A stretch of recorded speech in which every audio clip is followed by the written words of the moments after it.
Hello, friends, bienvenidos. My name is Jen, aka Jen Kahlo on social media, your local witchy friend and intuitive guide through the occult. As always, my lovely husband and co host is David, aka Premier Polls on social media. In today's episode, Jen explains phrenology. Welcome to the show. Grab a chair, make yourself at home. Jen's got stories to share, you'll never feel alone.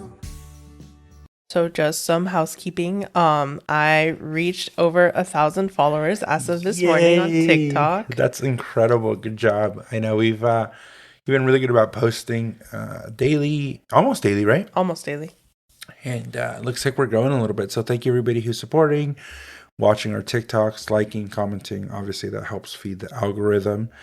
And please continue to do so, as that's going to be kind of our main form of trying to grow the podcast moving forward. So thank you everybody for your engagement. So my friend Amy Energy, which on TikTok is time 222 shine tarot, I believe. We will be doing our first live on the 20th for the full moon in Capricorn. So definitely tune in. We'll be doing live readings. Cool. And that's going to be on TikTok? On TikTok. Nice. I'm excited to help with that. The Gemini season. What a fun topic. We had a lot of good feedback. I think people love the idea of doing the signs because they're looking forward to hearing their episodes. So good start on Gemini season. I learned so much, and we had a lot of feedback from Gemini. So we can get into it. Vanna on Instagram. I'm not even going to give her Instagram because she has like 5. So it's just Vanna. No, use this one. Okay. What is it? It's Kitsi Elysium. Kitsi Elysium on Instagram, which is Vanna. Another great podcast. Thank you for sharing my story. I appreciate y'all so much and the amazing work you both do. Well, again, thank you for sharing your story. Like I mentioned last time, we're getting to a point where, listeners are really engaging with us, engaging with our conversation. And even today's topic, it's a little contentious, and we have our listeners holding us accountable. So we'll go into it a little bit more. But thank you so much, Vanna, for sharing. Yes, definitely. Thank you so much. And then we have Happy Janet _2020, which is Janet on Instagram. I absolutely loved this episode. I have never been around Geminis until I met some friends. My absolute favorite Gemini is Miss Vanna. Ever since I met her, I gravitated to her, not just because of the fact that she's a complete hottie, but because of the fact that her energy is so strong. I met her at the first Coven meeting. Vanna is very knowledgeable. Her mind honestly intrigues me. We never have a boring conversation. She keeps me engaged anytime I'm around her. I already know it's going to be a fun time. I honestly don't know why Geminis have this bad rap. Everyone needs to have an open mind when it comes to Geminis because their minds work differently. They're very intelligent and caring. I love the fact that they always have something to talk about. For example, my sun sign is in Scorpio. My fiance's sun sign is in Sagittarius. Normally, those two aren't supposed to work well together, but the fact that his rising is Gemini and my rising is Libra, both air signs, we will never have a boring conversation. Jen did a natal chart reading for both of us, and I will never forget how she stated that we have a unique way of communicating, LOL. That's all I'm going to say, because our air signs, or our rising signs, our air signs, specifically Gemini, is always a fun time. I know how they feel because Scorpios don't have a good rep either, but I'll wait for that discussion in Scorpio season. Yes. And our next astrology sign, our next zodiac sign is going to be Cancer, right? Yep. Yes. We're going to go in order. Alrighty, and then our other favorite Gemini, Miss Mazi on Instagram. Ooh, I listened. It was amazing. And David, we got to talk. I thought we were best friends. But seriously, I think it was spot on, and it really made me realize that I'm a hot mess. I have to stop and evaluate my entire life. The whole go with the flow attitude can easily limit your you career-wise. I can point out more things in the discussion. You almost sounded like you were going to start avoiding Geminis. No, but Jen was spot on. I am definitely a jack of all trades and a master of none. What I do what I do dabble in, though, I can say I really put my heart into, though. I'm all over the place. I'll say I got Rosetta Stone to learn Japanese, and here I am procrastinating. Surprisingly, though, my fiance is a Pisces, and we have our moments, but I can't see past my present or future without him. This may be this may just be going with the flow, chameleon qualities of Geminis, but I don't think that I've changed for him, just more like adapted to the personality and helped him adapt to mine. I am very bipolar with my emotions, and even though I always try to appear like I'm good, something may not bother me. Me what? Maybe she went to say something may not bother me one moment, but the next that same thing may send me over the edge. Yes. I will say I can talk to anyone. I'm empathetic, have a lot of patience. I'm always giving the benefit of the doubt, and I just want everyone to be happy with me. As far as the funny thing, I appreciate it because I don't think I'm funny, and sometimes I think people laugh at me and not with me.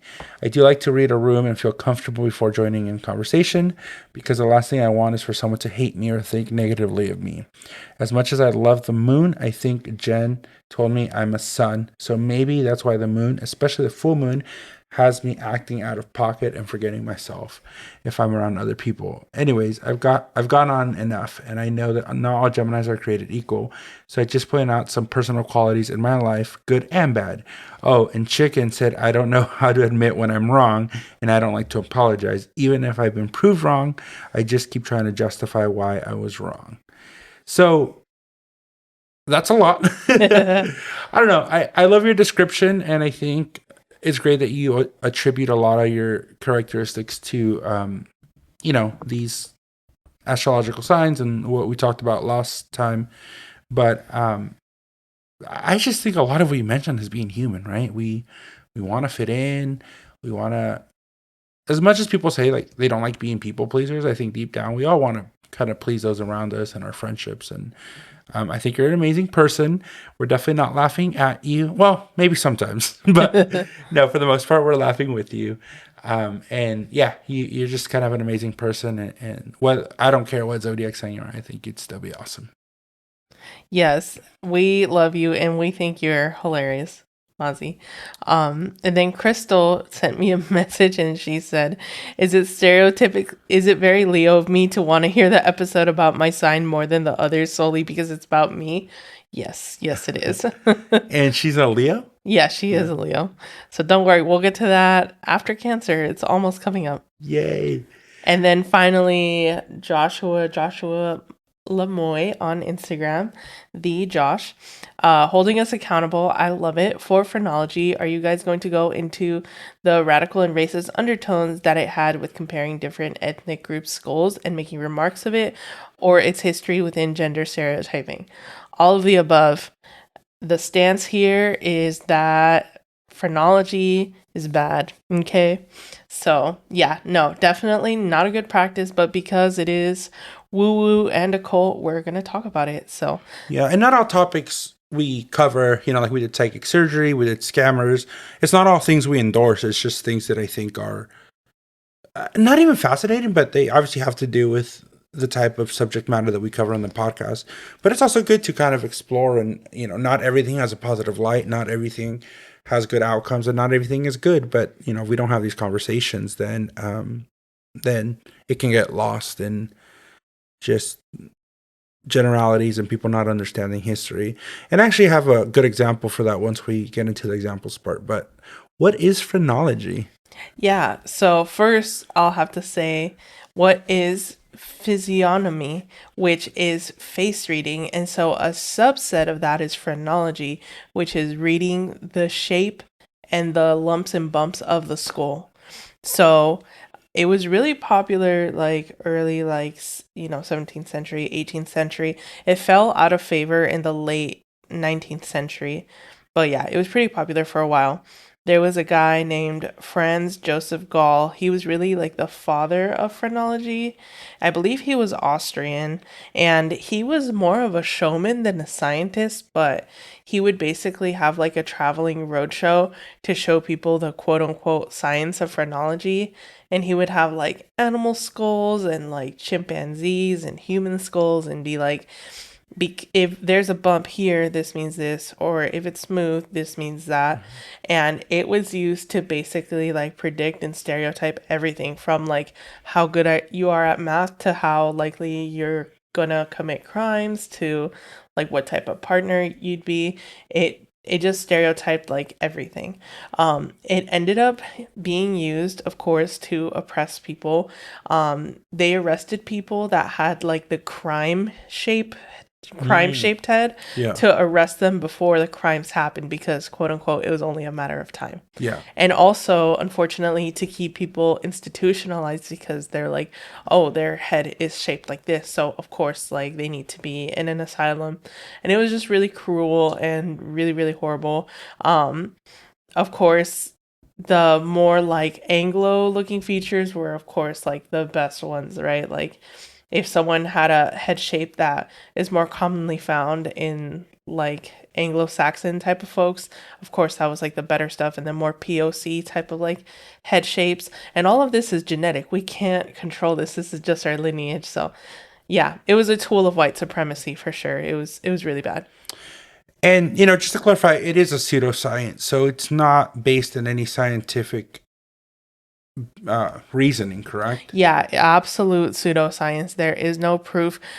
I will give credit where credit is due. He did lead the way for other scientists to learn that certain parts of the brain control this and that. Like, the amygdala controls like fight or flight, etc.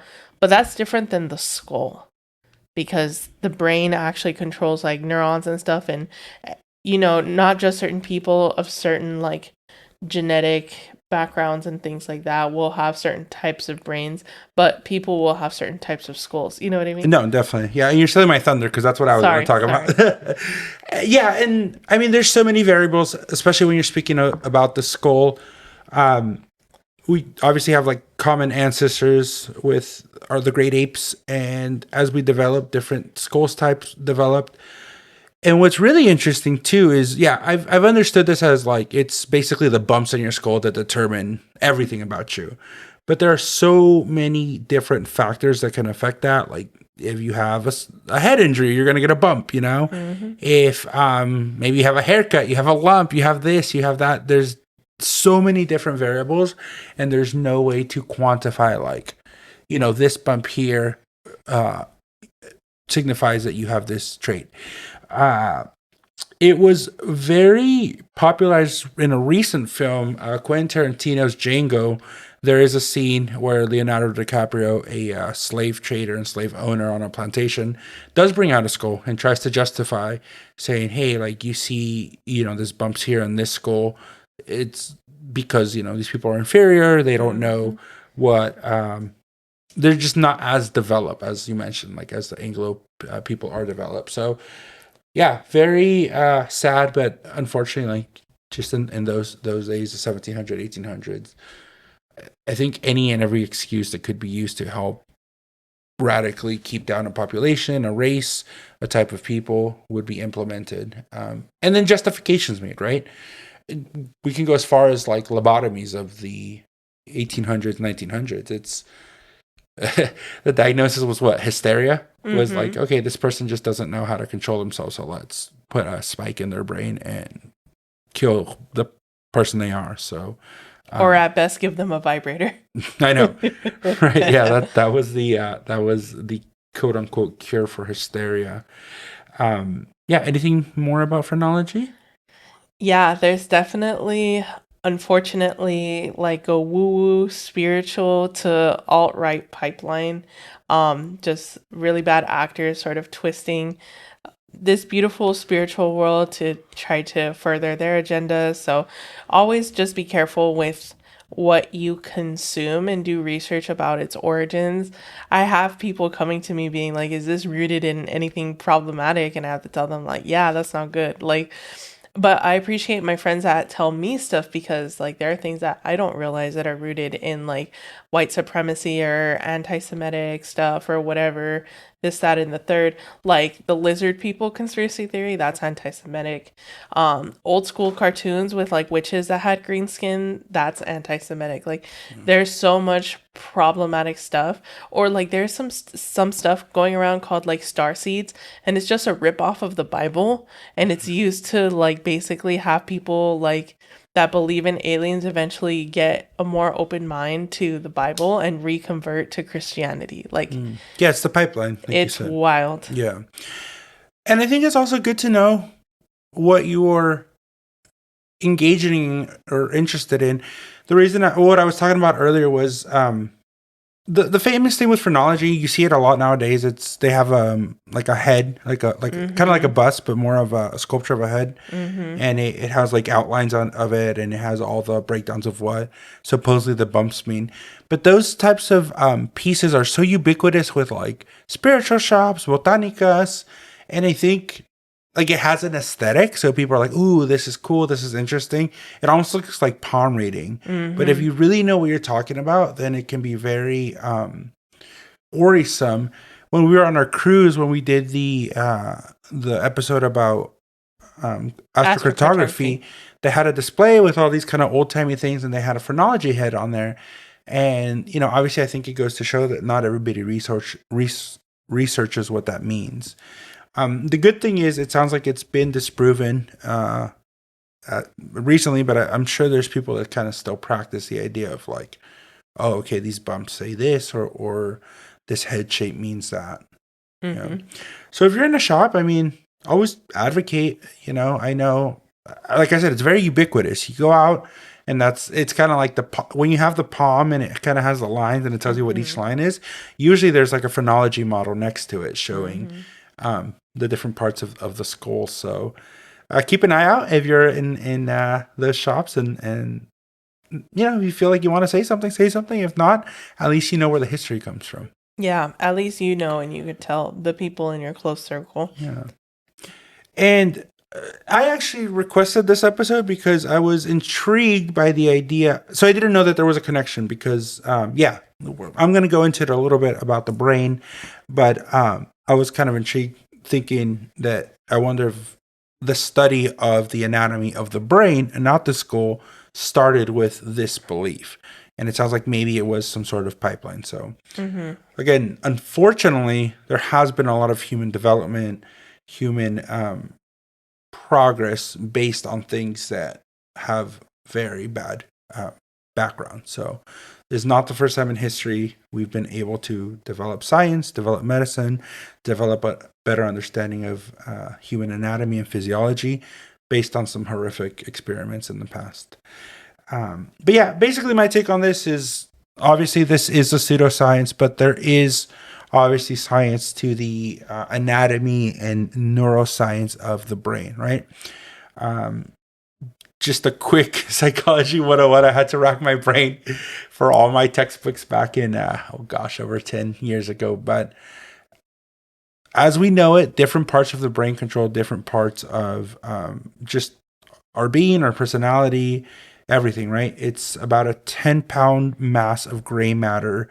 What I find fascinating most out of everything is that we really don't have a full understanding of how the brain works. It's a lot of guessing. It's a lot of deduction. It's a lot of years and years of, dissection and imaging. So as we're progressing as a society, we understand things a little bit more because our technology is a little bit better. But it's super interesting. One of my favorite parts of brain understanding is with the prefrontal lobe, which is kind of the front right behind your forehead.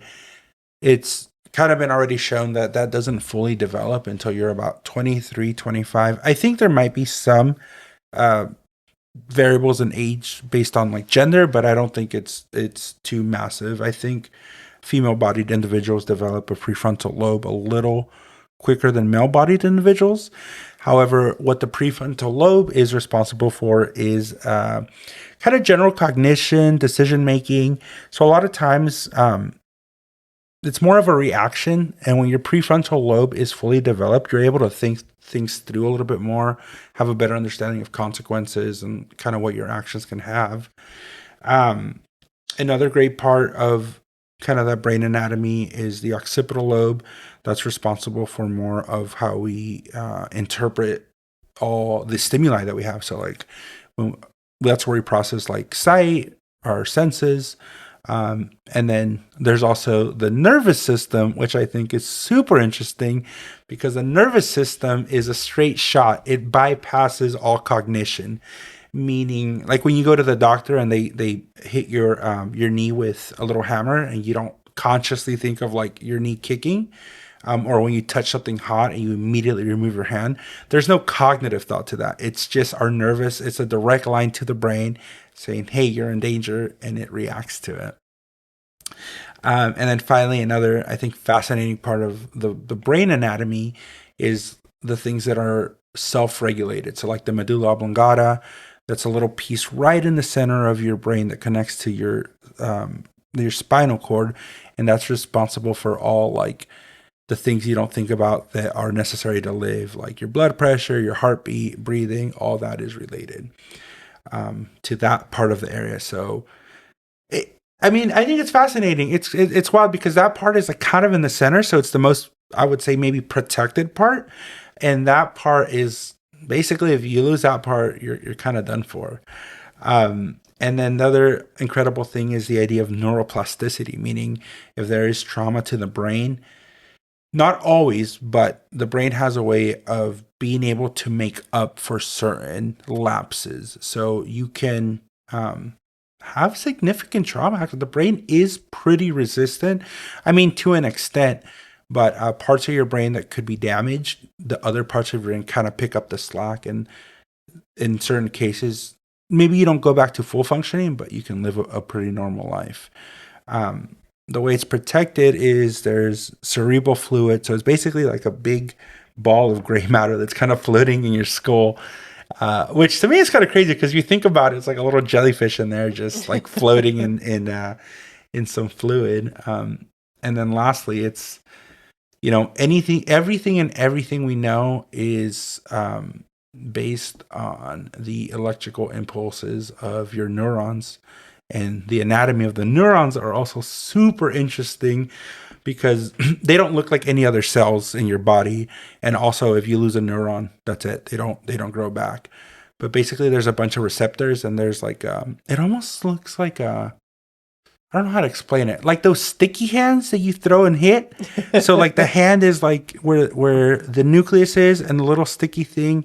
That's kind of where some of the electrical impulses connect through, and then the more electrical impulses you have and the more neural connections you have, that helps with like memory retention. That's basically everything we experience, and that's how we experience things. So, yeah, I'm always super fascinated by the physiological part of like the brain anatomy. But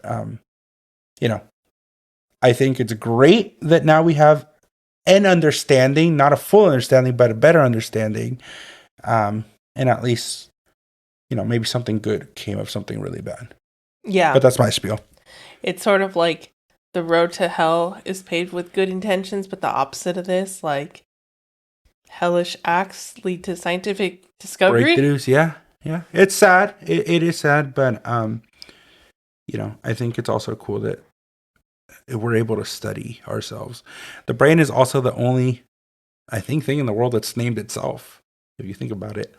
That's meta. Mm-hmm. Wow. Yeah. That's the mighty hamburger meat. Yeah. Awesome. Wow. Well, yeah, this is all very interesting, and brain science is legit. Phrenology is not, because those are two distinct things. But yes, it is good to know like what parts of your brain do what, for sure. But unfortunately, phrenology and face reading are coming back in style. Really? Especially on the tiki-toki. No way. Yeah. What are we seeing now on socials? People are saying, like, if your nose is shaped like this, you're more likely to have this type of temperament, or like if your eyes are shaped like this, you're more likely to respond to this way. Like just some Baseless basically assumption. basically phrenology, Yeah. or not phrenology, sorry, physiognomy, which is face reading.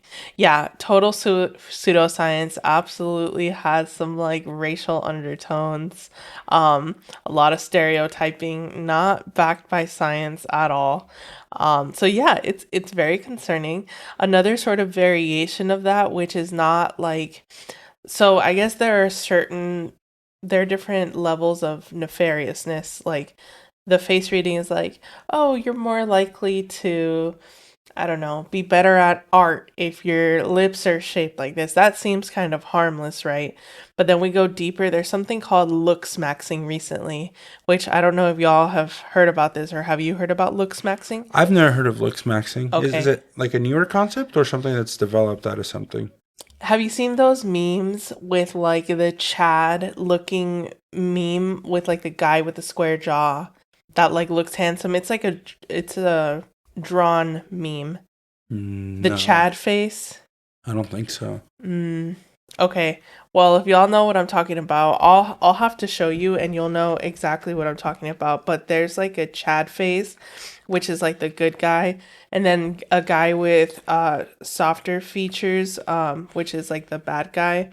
Or yeah, this guy. I just pulled it Oh up. yeah, I know that. Yeah, yeah. Yeah.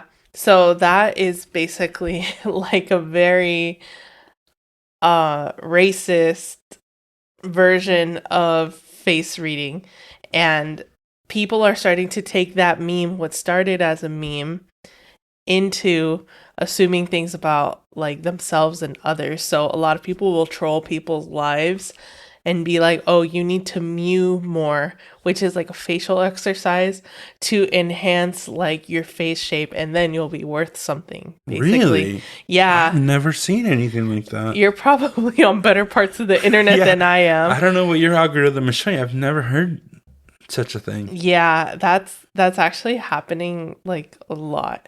Really? Okay. Yes, yes. So, and maybe you also haven't seen this, but a lot of celebrities are getting like their what's this called? Buccal fat removed, like the part of their cheek to have like higher cheekbones and stuff. So with men, it's very much, or like with male-bodied people, it's very much like I'm an alpha, you're a beta. But with like women or people assigned female at birth, it's like the higher cheekbones you have, like the more feminine you are, the more like worthy you are of being like somebody's wife, and like treated better and stuff. It And all, okay, so this is just for my general understanding. So definitely I think there's a history of having certain facial features, which we can kind of get into it a little bit, is like the idea of eugenics, that there's like the perfect. it's pretty much what it is. Yeah. It's all eugenics coded. However, like, so where's like the vanity part? So what about people who just kind of want to have like whatever plastic surgery to, yeah, just like the basic like lip fillers, like cheekbone raising, the BBLs, like, does that all kind of fall under that category? Not exactly, and someone could be influenced to believe these things are good, but not be racist themselves, but they're falling into society's like racist undertones. So let me show you. If you see a picture of Miley Cyrus recently, Yeah. you'll see that she got her cheek fat removed. Like it's very obvious. Okay. And that also stems from like face reading, looks maxing.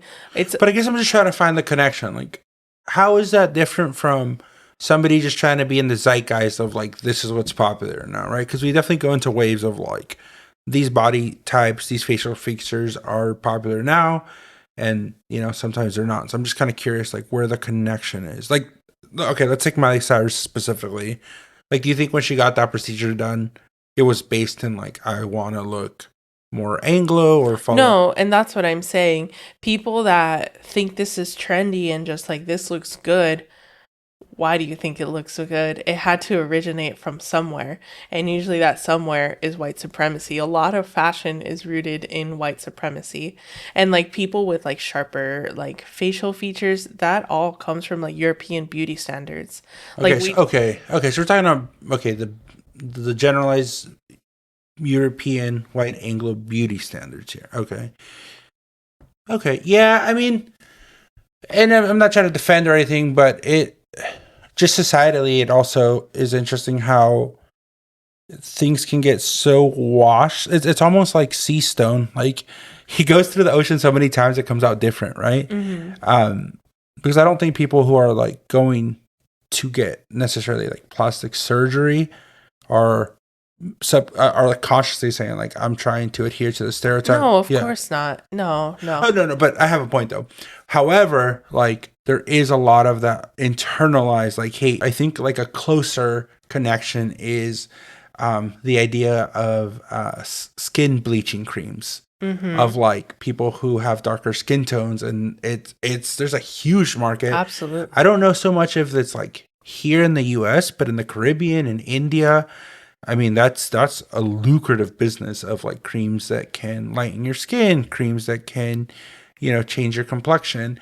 And I think that is a little more like rooted in maybe not, I mean, maybe it's the same um, idea of like where it comes from, but I feel like when it becomes like internalized of like somebody who just is not born with those features and because of like the societal pressures of like this is what I need to look like, making those drastic kind of changes uh, based on that internalized. I mean, would it be hate? You would say like their own, Internalized racism, yeah. yeah. So, wow, kind of a way interesting topic, huh? Yeah, This yeah. one, this one is deep. It has so much to go into.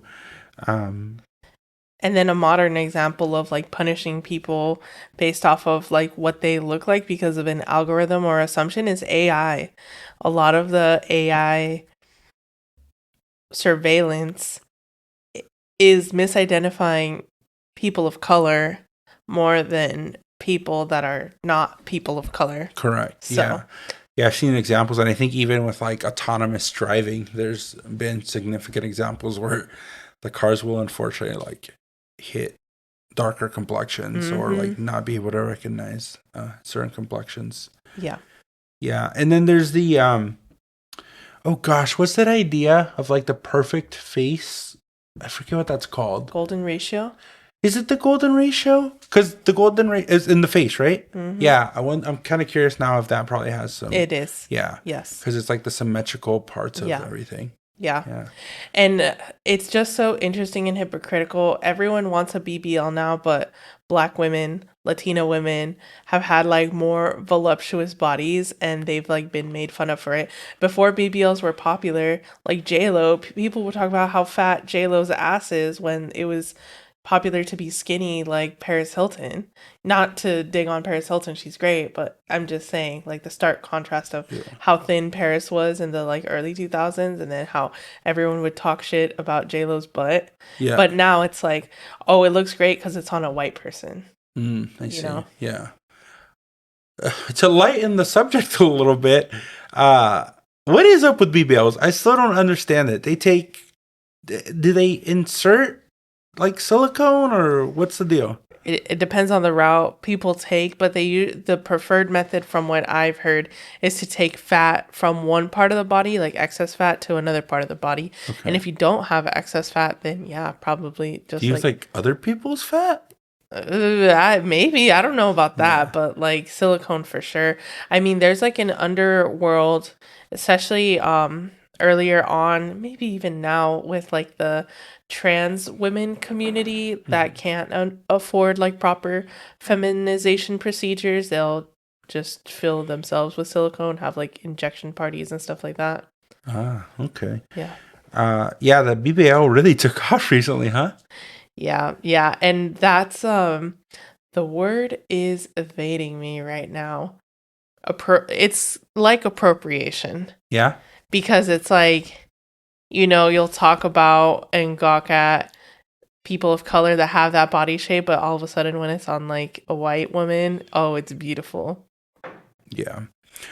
And it stands for Brazilian butt lift. Was it, you think, originated in Brazil, or it's just kind of that look of Well, yeah, like Latino people of color. Also, Brazil has a lot of like Afro Latinos.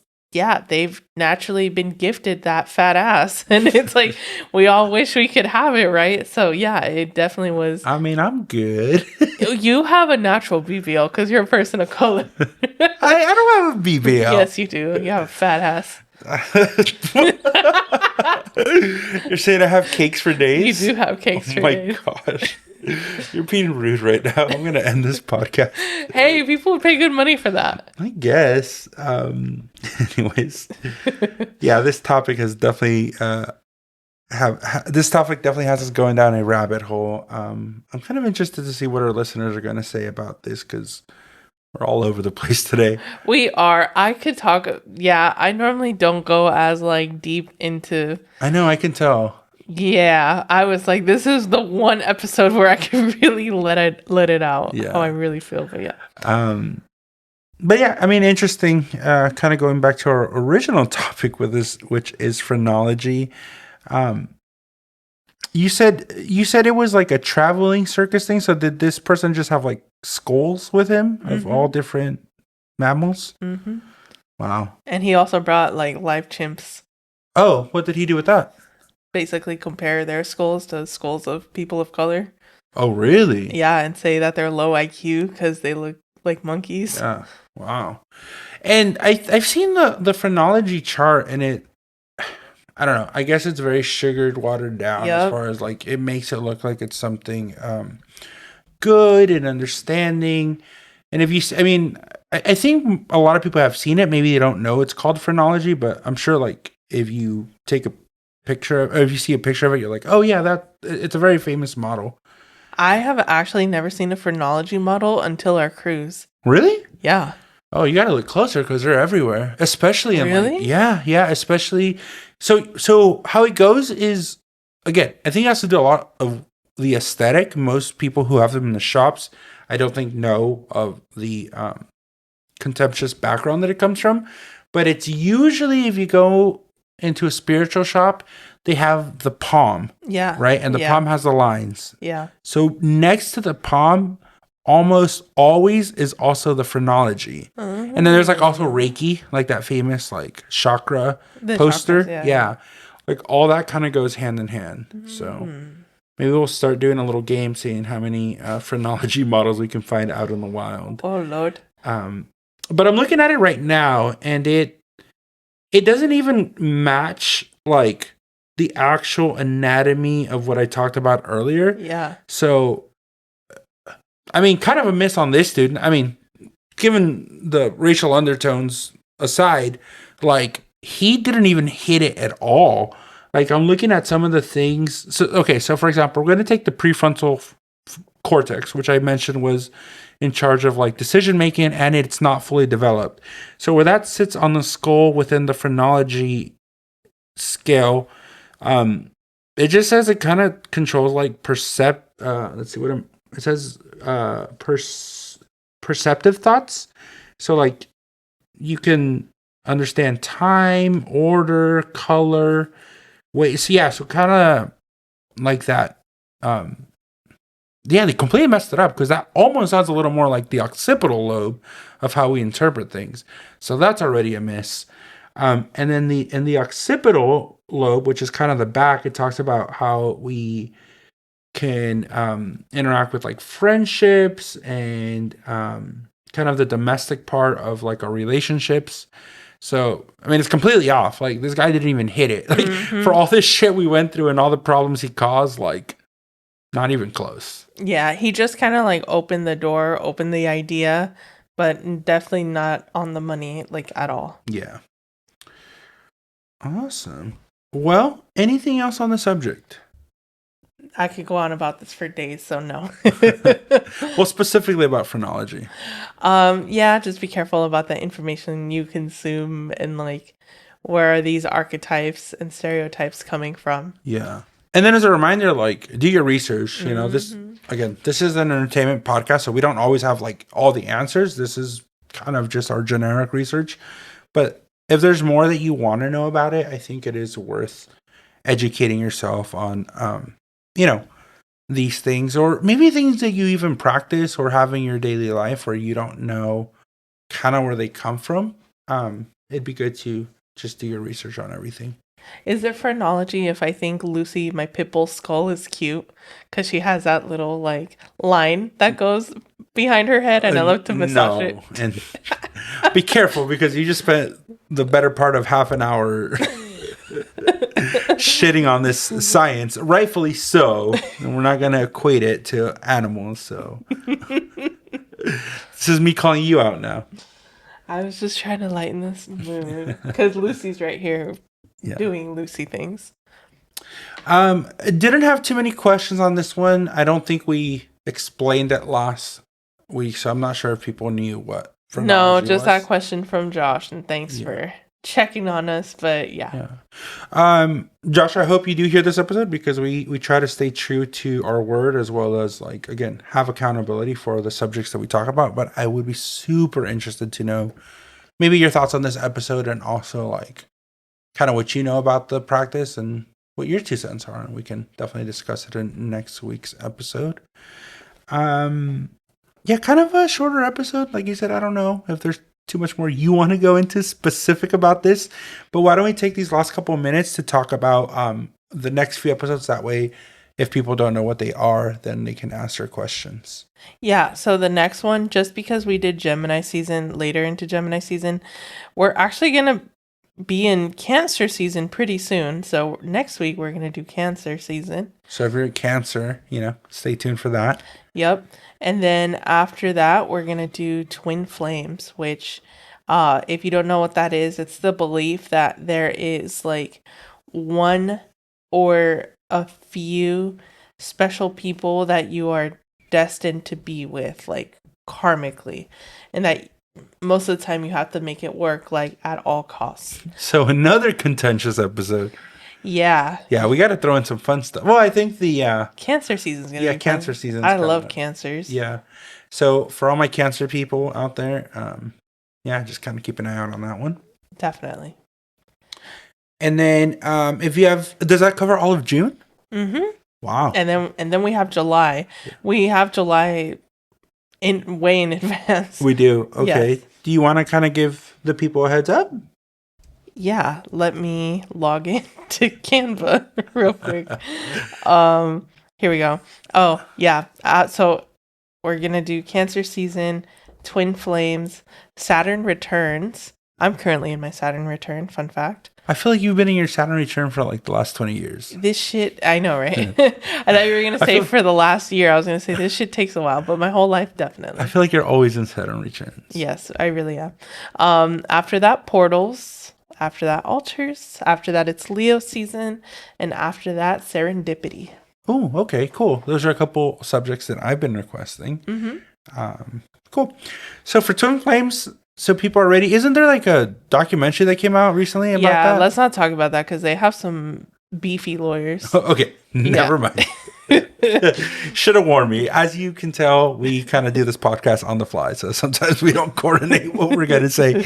But I feel like it's more entertaining. It gives it a little extra kick. Yeah, but I don't want to go into litigation because they are quick. Okay. Awesome. Well, I think that's all we have. You want to give people your socials in case they want to get in contact with you? Yes, my Instagram, TikTok, and YouTube are at Genkahlo, GENKAHLO, and Tarot with Genesis at gmail.com. And then just as a reminder, we also still have if you want to support the podcast, we have a few recurring members, which is awesome, but I feel like we don't talk about that enough. So if you are interested in supporting the podcast, you can click on our link tree, which will be in the podcast description. And I think there's an option as low as like 99 cents, right? Yeah, as low as 99 cents if you want to do a recurring donation. If you want to do a one-time donation, I have my Cash App and my Venmo, and we'll accept anything else if there's another way that you want to donate. Yep.